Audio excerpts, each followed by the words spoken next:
39절까지 말씀입니다. 요한복음 10장 22절에서 39절까지 말씀입니다.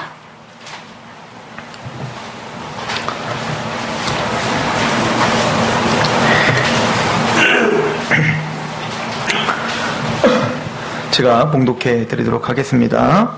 요한복음 10장 22절에서 39절까지 말씀. 예루살렘에 수전절이 이르니 때는 겨울이라. 예수께서 성전 안 솔로몬 행각에서 거니시니 유대인들이 애워싸고 이르되 당신이 언제까지나 우리 마음을 의욕하게 하려 하나이까. 그리스도이면 밝히 말씀하소서 하니 예수께서 대답하시되 내가 너희에게 말하였으되 믿지 아니하는도다. 내가 내 아버지의 이름으로 행하는 일들이 나를 증언하는 것이거늘 너희가 내 양이 아니므로 믿지 아니하는도다. 내 양은 내 음성을 들으며 나는 그들을 알며 그들은 나를 따르느니라. 내가 그들에게 영생을 주노니 영원히 멸망하지 아니할 것이요 또 그들을 내 손에서 빼앗을 자가 없느니라.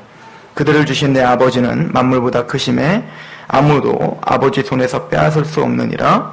나와 아버지는 하나이니라 하신대 유대인들이 다시 돌을 들어 치려 하거늘 예수께서 대답하시되 내가 아버지로 말미암아 여러 가지 선한 일로 너희에게 보였거늘 그 중에 어떤 일로 나를 돌로 치려 하느냐. 유대인들이 대답하되 선한 일로 말미암아 우리가 너를 돌로 치려는 것이 아니라 신성 모독함으로 인함이니 내가 사람이 되어 자칭 하나님이라 함이로다. 예수께서 이르시되 너희 율법에 기록된 바 내가 너희를 신이라 하였노라 하지 아니하였느냐.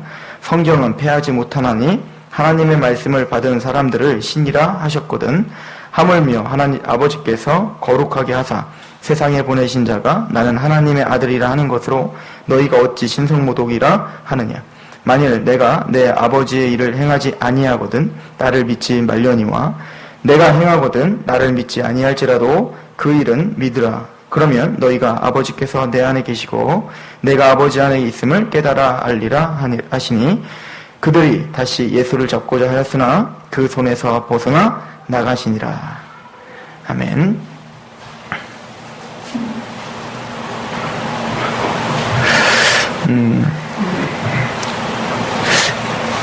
아무 힘이 없는 개미를 한번 생각해 보시길 소망합니다. 개미들이 밀집해 있는 것을 상상해 보세요. 근데 어떤 꼬마아이가 홍기파를 들고 그 개미들을 몰살시키러 지금 다가오고 있습니다. 그런데 그 개미를 살리고 싶은 저는 그 개미를 어찌하든 이곳에서 쫓아내고 싶은 거야. 빨리 도망가라. 빨리 도망가지 않으면 너희는 다 몰살 당할 거니까 그 홍기파라고 하는 그 독약으로 너희는 다 죽으니까 빨리 도망가라 라고 아무리 외치고 손짓을 해도 그 개미들은 제 말을 알아듣지를 못하는 거예요. 그래서 그 수천 마리가 되는 개미들을 다 옮길 수는 없어서 제가 한 움큼을 줘서 몇 마리만, 한 몇십 마리만 집어서 저쪽 그 아이가 손을 닿지 않는 곳으로 저쪽으로 옮겨서 집어 던졌다고 한번 생각을 해봅시다. 그 개미는 지금 자기의 위험을, 자기의 어떤 처지에 있는지 그 어떤 위기 상황인지를 인지할 수가 없어요. 그런데 그곳에 가만히 있으면 이제는 처참한 죽음이 남아 있을 것입니다. 아무리 사람이 외치고 아무리 그것이 위험하다라고 이야기를 해도 개미들은 우리의 말을 알아듣지를 못해요. 우리가 손짓을 해도 그것은 그들에게 위험을, 그렇게 손짓하는 우리가 위험하게 느껴질 뿐이지 그 손짓의 의미를 알 수가 없는 것입니다. 마찬가지로 이 땅에 태어난 모든 사람들은 그 가련한 불쌍한 개미들과 같이 이제는 영원한 심판이 이제 닥쳐올 것을 알지 못하며 그렇게 살아가고 있어요. 하나님은 끊임없이 우리에게 말씀하시지만 개미와 같은 우리는 그 하나님의 음성을 깨달을 수도 없고 들을 수도 없게 되는 것입니다. 하나님은 선지자들을 통해서 또 마침내는 예수 그리스도 자기 아들을 통해서까지도 말씀하시고 손짓하시지만 사람들은 그것을 알아차리지를 못하는 것을 성경은 계속 우리에게 이야기해주고 있어요. 오늘 말씀에서도 그런 이야기를 하고 있죠. 25절을 보시면 예수께서 대답하시되 내가 너희에게 말하였으되 믿지 아니하는도다. 내가 내 아버지의 이름으로 행하는 일들이 나를 증거하는 것이거늘 너희가 내 양이 아니므로 믿지 아니하는도다. 하나님의 양이 아니기 때문에 듣지를 못하는 거예요. 하나님의 양이 아니기 때문에, 하나님께 소속된 사람이 아니기 때문에 그 목자의 음성을 이해할 수도 없고 깨달을 수도 없다라고 하는 겁니다. 우리가 반복적으로 선고했듯이 저와 여러분들은 복받은 자인 줄 믿으시기 바랍니다. 즉 하나님의 말씀을 듣고 깨달아 이렇게 구원함을 받은 것, 그리고 하나님의 말씀이 참 진리고 복이라는 걸 깨닫고 우리가 살아가는 존재들이라는 거죠. 창세기부터 요한계시록까지 우리에게 알려주고자 하는 것은 복입니다. 복. 참 복이 뭔가를 알려주고 싶은 거예요. 진짜 복이 뭔가를 알려주고 싶은 거죠. 그 진짜 복, 참 복은 무엇입니까? 하나님 말씀대로 살아가는 거예요. 그죠? 복 있는 사람은 악인의 꾀를 쫓지 않고 오만한 자리에 서지 않고 주야로 하나님의 율법을 묵상하는 자예요. 즉 이 얘기는 하나님의 말씀을 듣고 그것이 진짜 나의 목자의 음성이구나를 알아. 그냥 그 말씀대로 한번 순종하며 살아가는 거예요. 살아가다 보면, 그 말씀대로 살다 보면 어려움도 있을 수 있고, 또 때로는 시냇물을 만날 수도 있어서 상쾌한 마음이 들 수도 있고, 또 때로는 음침한 골짜기를 다닐 수도 있어요. 그럼에도 불구하고 최종적으로는 저 푸른 초장이 기다리고 있으니까 최종적인 승리, 최종적인 영광이 우리의 것이다. 왜? 나를 인도하는 분은 바로 선한 목자시기 때문에 그렇다라고 하는 그 확신과 믿음을 갖고 오늘 그렇게 우리는 묵묵히 걸어가고 있는 사람들이죠. 그런데 성경은 사람들을 이야기할 때 마태복음 9장에 보면 예수님께서 오병이어 기적을 베푸시면서 무슨 얘기를 하냐면 이 목자 없는 양들처럼 유리하고 있는 자들이 불쌍히 보셨다라고 말해요. 긍휼하게 보셨다라고 합니다. 그 얘기는 예수님인 그 참된 목자를 만나기 전, 하나님을 만나기 전에는 모두가 다 뭐 부자로 살든 뭐 집안에 우환이 없던 뭐 집안에 행복만 가득하든 어찌하든 그 사람은 지금 목자 없는 양이다라고 이야기를 하고 있어요. 목자 없는 양은 반드시 고생하게 되어 있다는 거예요. 고생. 유리하게 되어 있다는 것입니다. 즉 목자 없는 양은, 양들의 특징은 뭡니까? 지능이 굉장히 떨어진다고 했죠. 자기가 어디를 걸어가는지 어디로 가는지 목표를 몰라요. 개들은 그래도 훈련을 시키면 어디 목표인지 자기들이 왔다 갔다 하는, 나중에는 그 개들이 그 양도 몰잖아요. 그런데 이 양들은 갈피를 잡지 못한단 말이에요. 아무리 훈련을 시켜도 훈련 자체가 안 돼요, 이 양은. 그런데 그 양들은 혼자 한번 생각해 보시죠. 애초에 목자가 없는 양이에요. 애초에 목자가 없는 양이 나는 목자를 잃어버렸어, 이걸 인식이나 할까요? 인식을 못 하겠죠. 이게 인생이야. 그러고 그냥 살겠죠. 그냥 이렇게 하염없이 떠돌아다니며 가면은 넘어지면 넘어지는 대로, 그리고 구덩이에 빠지면 빠지는 대로, 그리고 웅덩이에 빠져가지고 더 이상 헤어나지 못하고 거기서 죽음을 당하면 그냥 원래 인생이 이런가 봐 라고 그냥 죽겠죠. 왜냐면 양이기 때문에 아무것도 모르는, 자기의 처지가 얼마나 불쌍한지조차 이해하지도 못하고 깨닫지도 못하는 양이기 때문에 자신의 처지에 대한 연민을 받아들이지도 못하는 불쌍한 사람인 거예요. 근데 우리는 그렇게 목자 없는 양처럼 유리하고 살다가 하나님께서 우리를 건져 주신 거예요.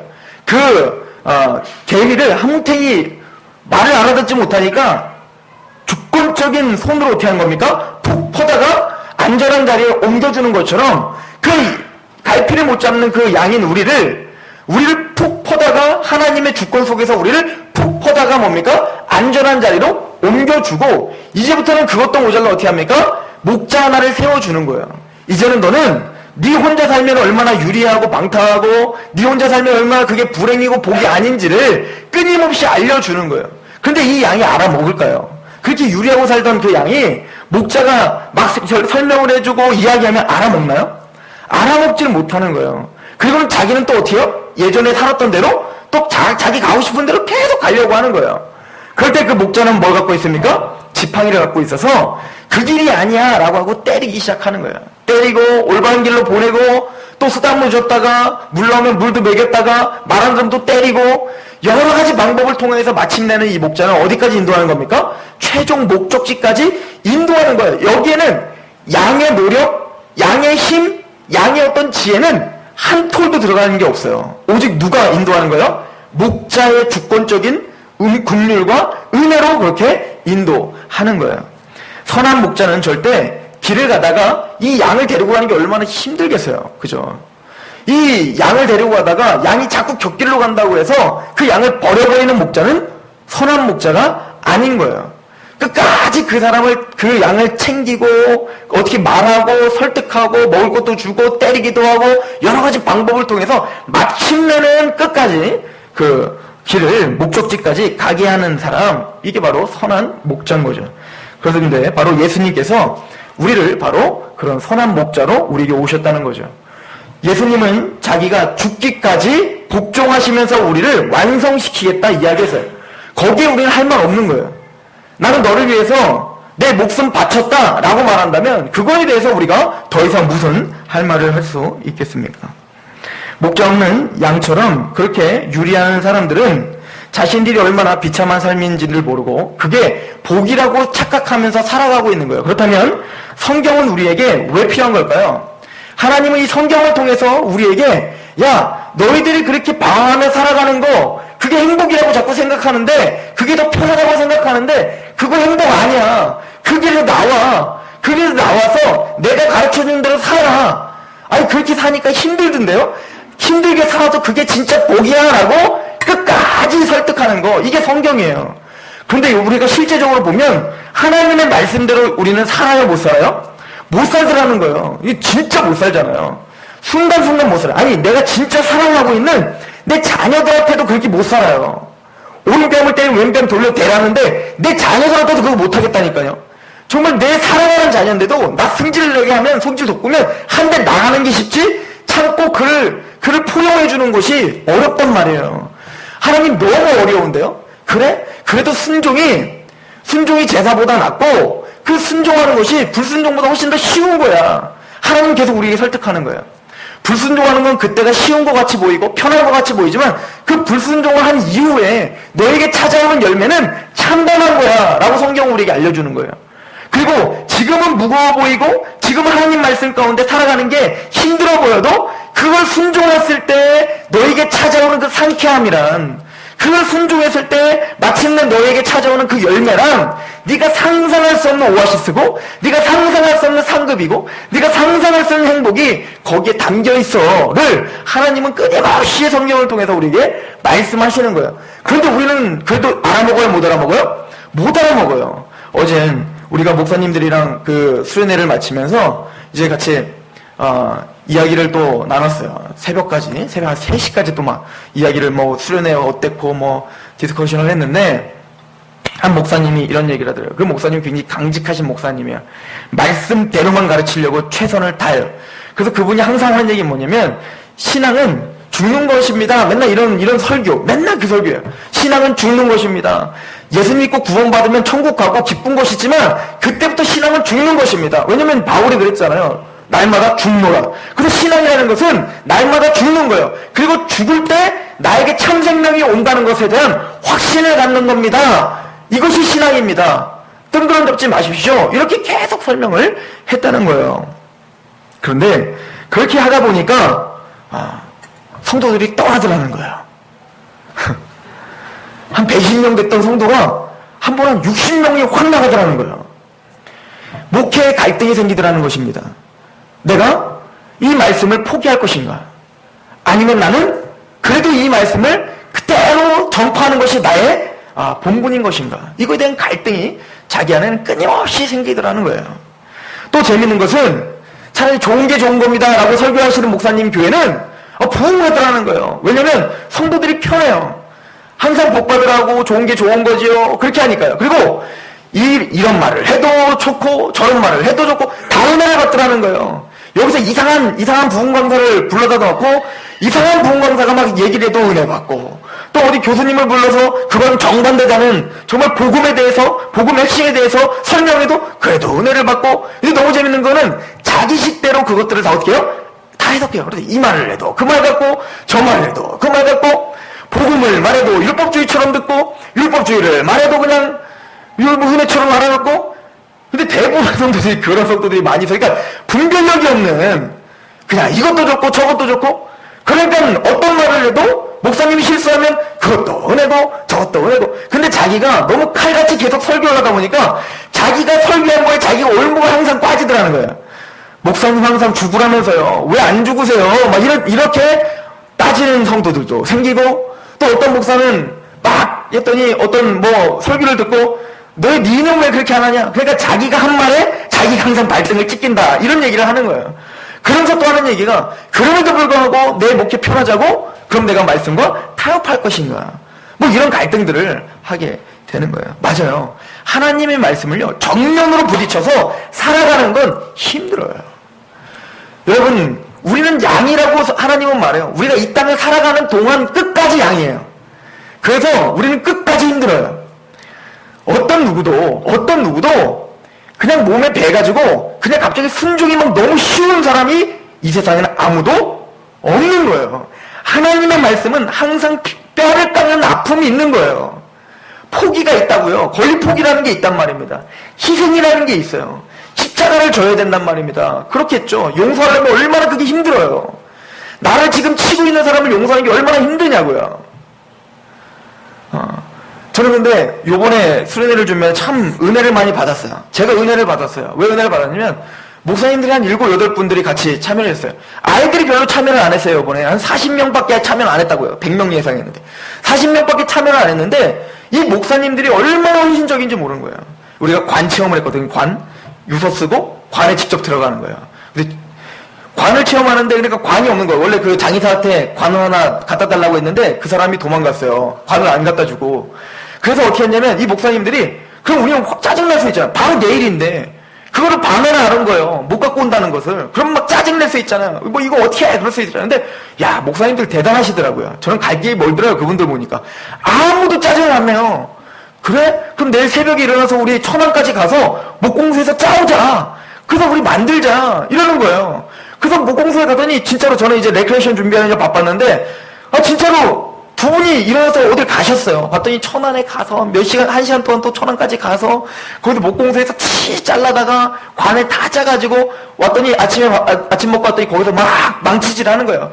그 몇 개나 박으셨나 봤더니 한 100개 정도를 막 못질을 한 거예요. 못질을 100개 정도를 막 했어요. 튼튼하게 만들어야 되니까. 이 얘들이 가서 뭔 짓을 할 줄 알아요. 들어가서.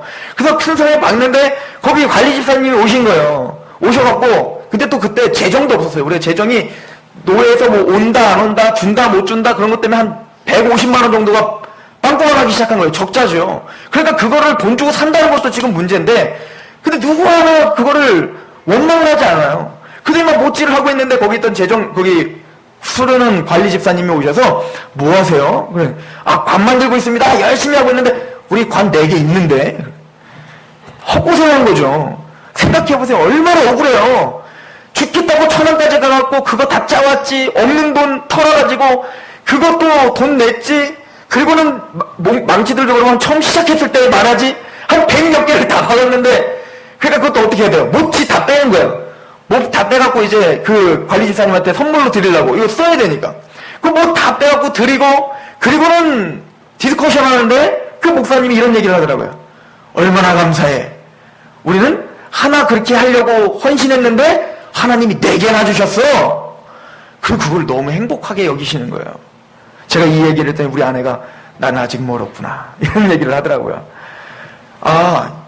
이게 구원받은 자의 삶이구나. 어찌 보면 그 희생을 감내하고, 그 사람들이 왜 그 목사님들이 생각 없는 분들입니까? 그분들이 왜 승질을 안 낼까요?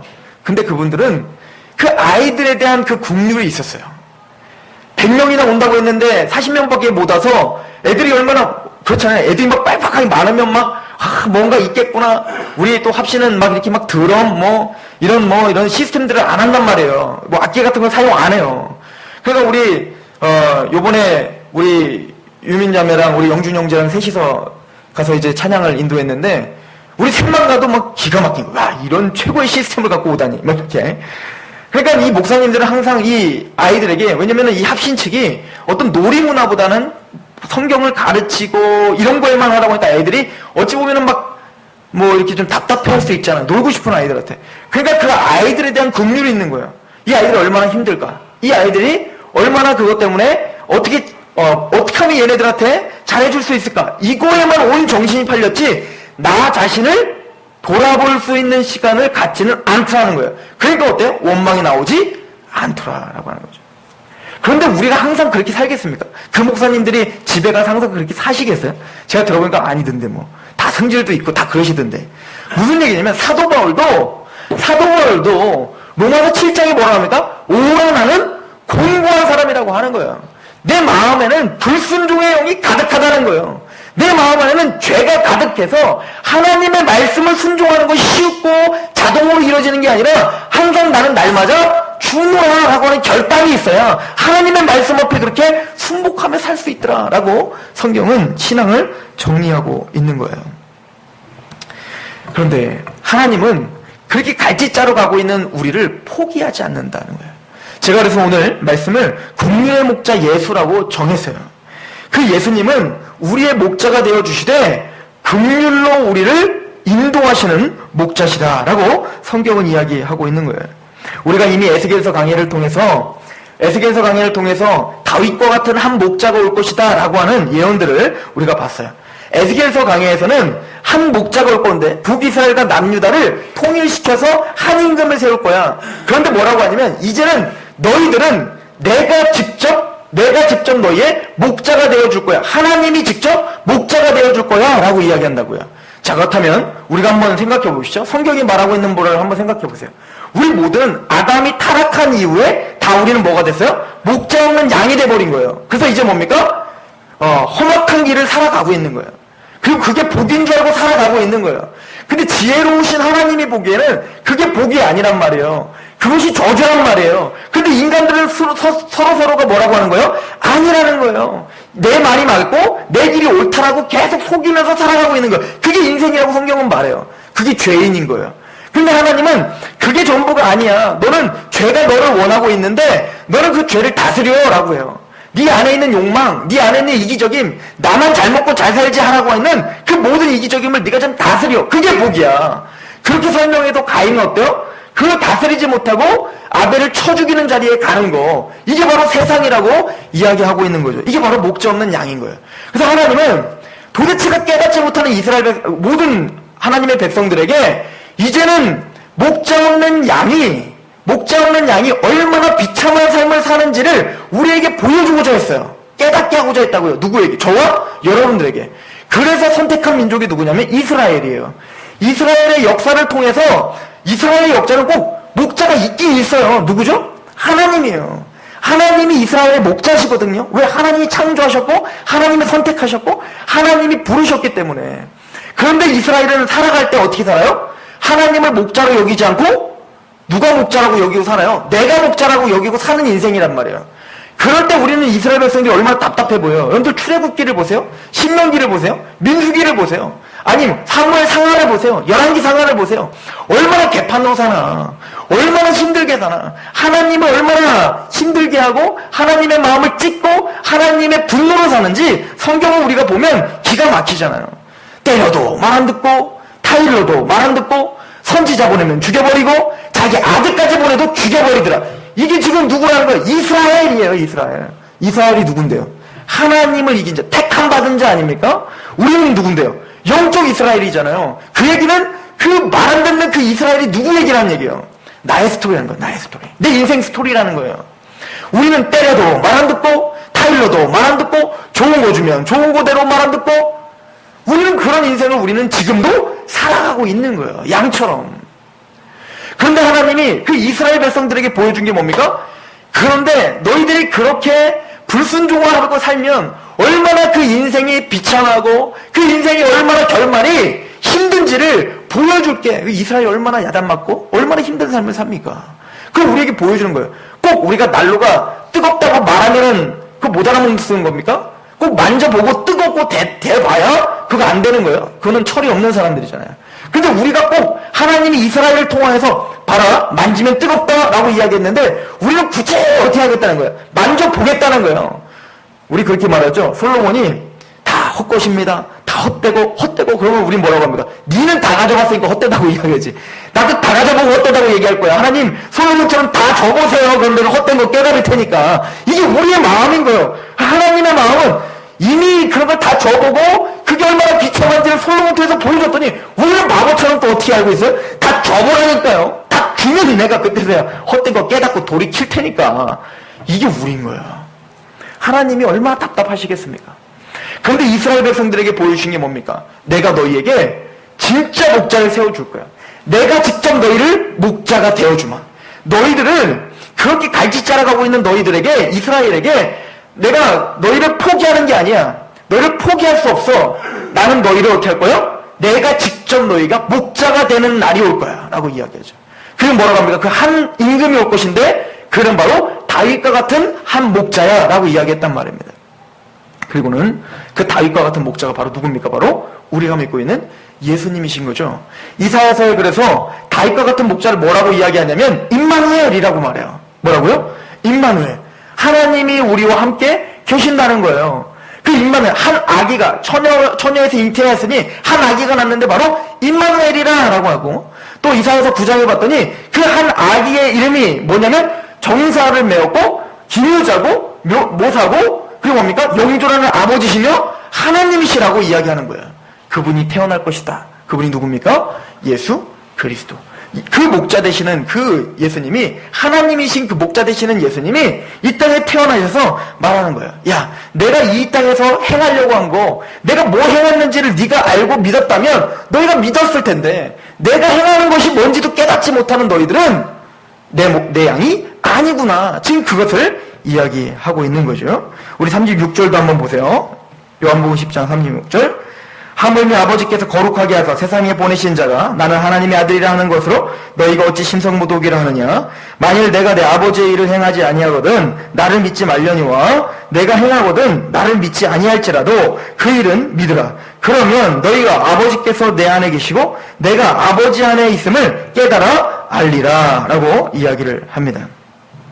즉 예수님은 나의 행함을 가만히 바라보면 아버지의 뜻대로만 내가 행한 것을 너희가 알 수 있으리라. 뭐 결론 삼아서 예수님이 이 땅에 살려고 한 건 뭡니까? 오직 하나님의 뜻만 이루려고 한 거예요. 하나님의 말씀만 이루려는 목자였어요. 그래서 예수님이 우리의 목자가 되셔서 예수님을 따라 살고 예수님에게 순복하고 예수님을 쫓아가면 우리는 누구의 뜻에 순복하며 살 수밖에 없는 거예요. 자연스럽게 하나님의 뜻에 순복하며 살 수밖에 없는 거예요. 전 여기서 하나님의 국률을 보는 거예요.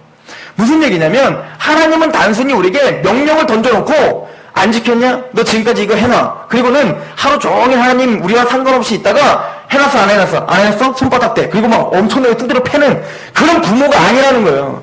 너 이거 해놔. 그렇게 하고는 어떻게 하는 거예요? 하는지 안 하는지 계속 뒤에서 보고 자기가 직접 손하면 되지만 못하는 거 있으면 얘 첫째한테 부르는 거야. 얘 와서 이거 좀 도와줘봐. 얘 못하잖아. 가서 좀 이것 좀 도와줘. 그리고 야 이것도 못하냐? 그리고 해주고. 그 뒤에서 봤더니 이걸 또 못하는 거예요. 돈이 없네? 야 너 가서 얘 지금 그 사전이 없어서 그런데 사전 좀 사와. 얘 사전 좀 사서 얘 사전 좀 보고 하게. 그 사전 하는 거예요.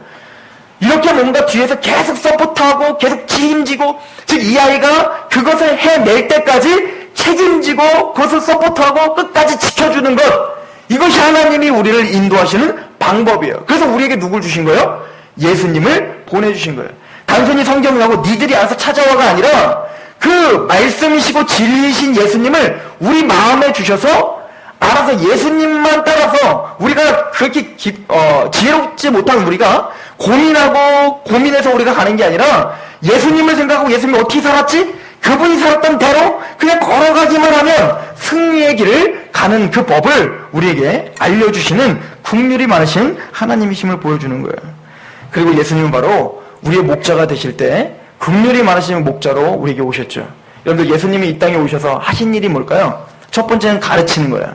가르치셨죠. 하나님 천국 복음을 가르치셨어요. 산상수훈을 가르치셨어요.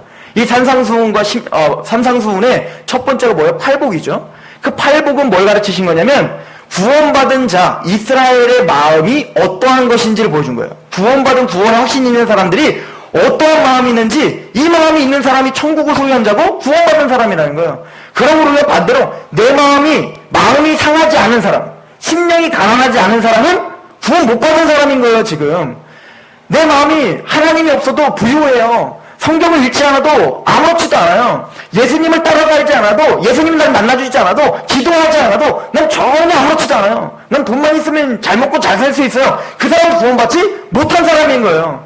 천국을 소유한 자의 마음은 어때야 돼요? 마음이 가난해야 돼요.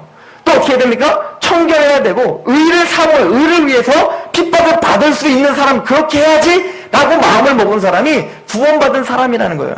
그 산상수훈을 통해서 뭡니까? 그 구원받은 자가 이런 마음을 가진 자가 어떻게 살아서 하나님 나라를 확장하는지를 보여주는 게 산상수훈 전체의 메시지잖아요. 즉 예수님은 그렇게 우리에게 가르치는 거예요. 올바른 길을 가르쳐요. 가르치기만 끝나는 게 아니라 하나님이 그러셨듯 예수님은 어떻게 하시냐면 우리를 어떻게 하면 치유하시죠. 맹인이 눈을 뜨게 하시고 안전뱅이가 뭔가 일어나게 하시는 거예요. 그죠? 또 창녀였고 세리였고 죄인들이었던 그 소외됐던 사람들을 예수님 직접 찾아가 어떻게 하는 거예요? 그 마음의 상처를 다 치유해주고 해방시켜주는 거예요. 넌 죄인이 아니야. 나도 너를 정죄치 않은데 누가 너를 정죄하니? 용서하시는 사역을 하시는 거예요. 이게 다 뭐죠? 긍휼이에요. 하나님 예수님은 우리에게 오늘도 그 사역을 해요. 또 예수님은 실제적으로 먹을 것도 주세요. 그죠? 오병이어 기적을 통해서 또 4,000명을 먹이시면서 실제적으로 우리를 먹이시기도 하세요. 먹이시죠. 우리의 병을 고쳐주시죠. 또 어떻게 합니까? 하나님의 말씀을 가르쳐 주시죠. 주님 그리고 나중엔 자기의 목숨까지 내어 던지시죠. 그 이유가 뭡니까? 우리를 하나님의 목적 가운데 인도하기 위한 목자로서 충성을 다하기 위하심인 거예요.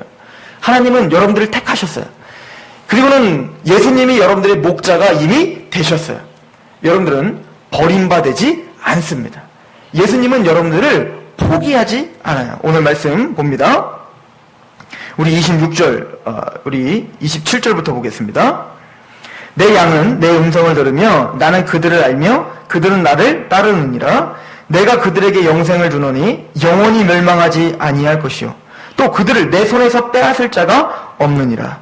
그들을 주신 내 아버지는 만물보다 크심에 아무도 아버지 손에서 빼앗을 수 없느니라. 아멘.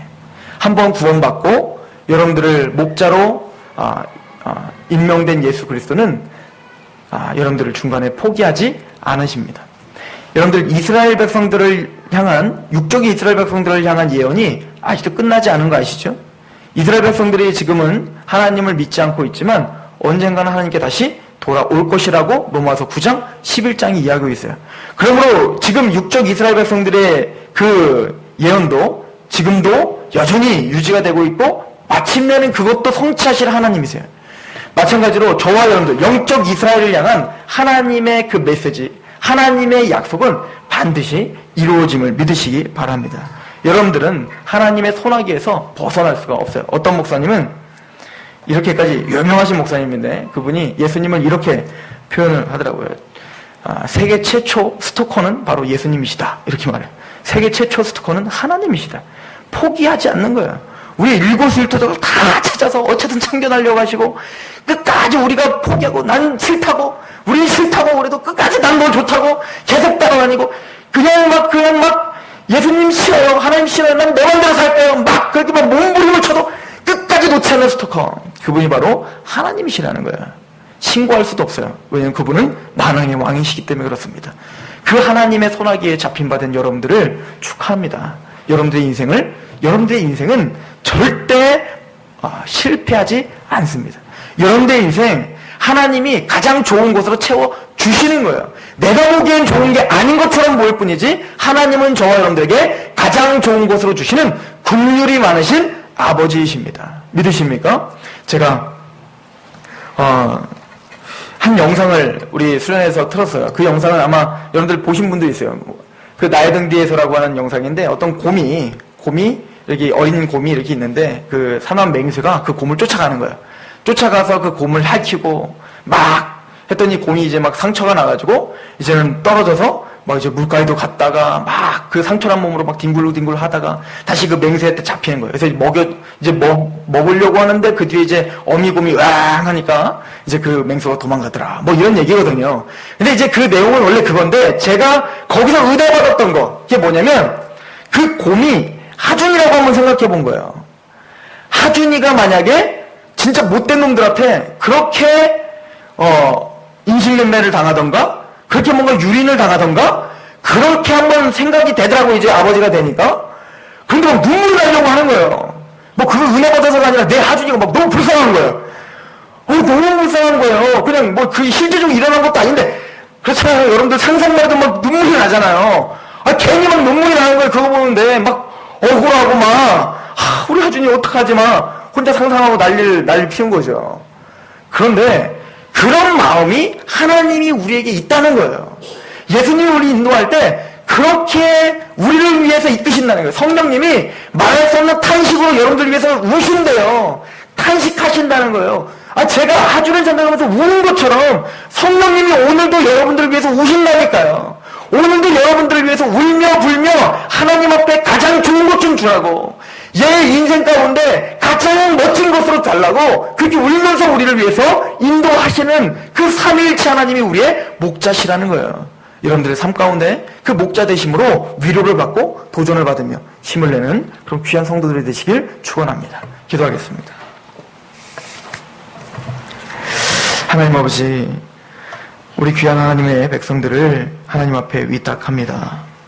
국률이 많으시고 자비가 많으셔서 자기 아들을 내어주시기까지 하신 하나님, 우리가 이 땅 가운데 살아가는 동안에 나의 제한적인 지식과 또 지혜롭지 못한 그 판단들로 인하여 하나님께 원망하지 않도록 우리의 마음을 다스려 주시옵소서.